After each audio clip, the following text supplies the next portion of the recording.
మేము హైదరాబాద్ వెళ్తే non local కదా, మా భవిష్యత్తు ఏంటి అని అడిగింది. నాకు రాత్రంతా నిద్రపట్టలేదు. నాకు సినిమాలు ఉన్నాయి, నేను బాగున్నాను, నా ఫ్యామిలీ బాగుంది, కానీ హైదరాబాద్ బాగుంది, కానీ నేను పుట్టిన నా ప్రాంతం బాగాలేదు. ఈ ఉసురు తగులుతుంది సార్, ఖచ్చితంగా తగులుతుంది. అటు శ్రీకాకుళం నుంచి ఇటు అనంతపురం వరకు ఏం సమాధానం చెప్తారు ఈ విద్యార్థులకు మీరు? ఒకవేళ ఎవరికైనా ఇబ్బందులు కలిగితే ధైర్యంగా చెప్పండి, నాకు చెప్పండి. నా ఈమెయిల్ ఐడి రాసుకోండి, shivaji_shivaji_SONTINENI@yahoo.co.in. మీరు ధైర్యంగా ఎక్కడైనా మీడియా ముందు చెప్పలేకపోతే నాకు మెసేజ్ చేయండి, నేను వస్తాను, నేను అడుగుతాను. ఏ విద్యార్థి అయినా సరే, ఏ కష్టం వచ్చినా సరే నేను చెప్పిన మీ మెయిల్ ఐడికి చేయండి, నేను వస్తాను అక్కడికి. చాలా దారుణమైన పరిస్థితిలో ఉంది వాళ్ళ ఆంధ్రప్రదేశ్. ఆ రెండుగా విభజించాలనే ఆలోచన ఎవరిని అడగకుండా, ఎవరి ఐడియా తీసుకోకుండా, just on emotion, just on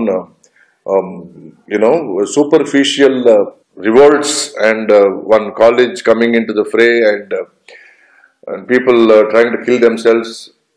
Even these were not actually the reasons for Telangana happening. And మనుషులు చచ్చిపోయినప్పుడు తెలంగాణ జరగలేదు, మనుషులు రివోల్ట్ అయినప్పుడు తెలంగాణ జరగలేదు, అందరూ రోడ్డుకి వచ్చి వేలాది మంది వచ్చినప్పుడు జరగలేదు, కానీ ఎలక్షన్స్ వచ్చినప్పుడు మాత్రం తెలంగాణ జరిగింది.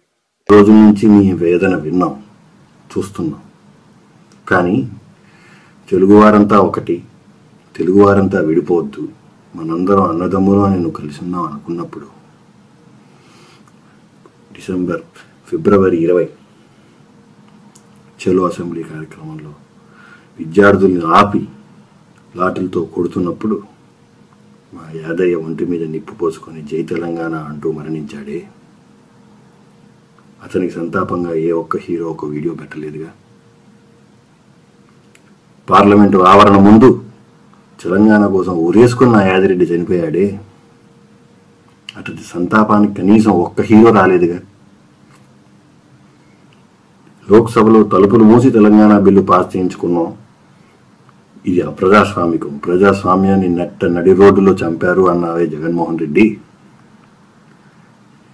అదే ఫిబ్రవరి 14వ తారీఖు ఉస్మానియా యూనివర్సిటీ గేట్లు బంద్ చేసి నా అక్కలని, చెల్లెళ్ళని, అన్నలని, తమ్ములని గొడ్డును బాదినట్టు బాది వాళ్ళని బొక్కల సైతం విరగొడుతుంటే అప్పుడు చనిపోలేదా ప్రజాస్వామ్యం?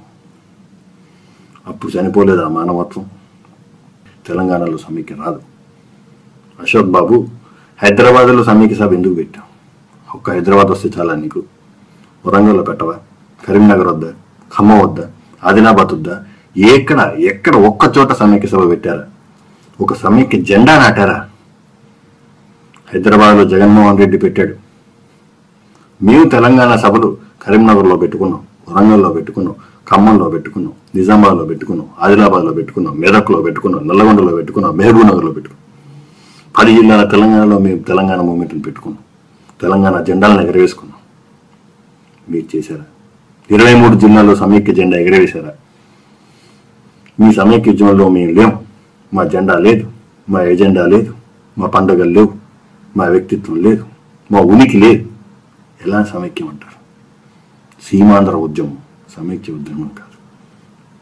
ఒక్క హైదరాబాద్ కోసం జరిగిన ఉద్యమం సమైక్య ఉద్యమం కాదు. సినిమాలు లేకపోతే ఇంట్లో వంట చేసుకుంటూ కూర్చోండి తప్ప పిచ్చి పిచ్చి వీడియోలు పెట్టకండి. మీరు వేసే ఒక ప్రశ్నకి మాకు 100 ప్రశ్నలు ఉన్నాయి, 1000 జవాబులు ఉన్నాయి.